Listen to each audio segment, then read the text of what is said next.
नवंबर में शहीद शाहनवाज भुट्टो जी 6वीं वर्सीअ जी तकरीब मुनक़िद करे खेसि भेटा पेश कई वई।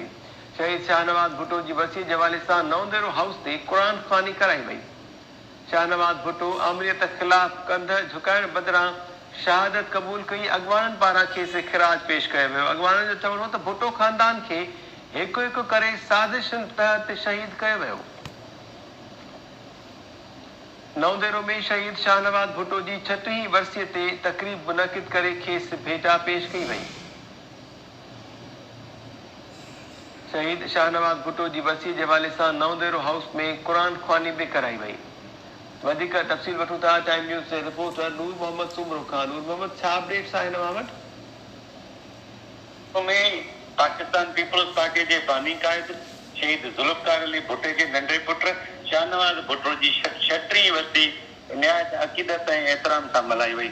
नवंदेरो हाउस में सुबुह जो वर्सी तकरीब क़ुरान ख़ानी सां शुरू थी, जंहिं बाद लंगर तक़सीम कयो वियो।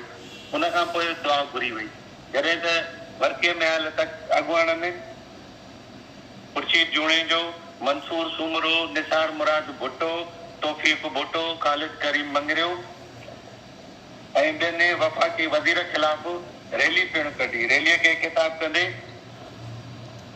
खुर्शीद अहमद जूणेजो चवणो त वफ़ाक़ी वज़ीर पंहिंजे आकाउन खे ख़ुशि करण लाइ शहीद क़ाइद लाइ अहिड़ी ठीक आहे। नूर मोहम्मद सुमरो, महिरबानी मुंहिंजी अपडेट करण जे लाइ।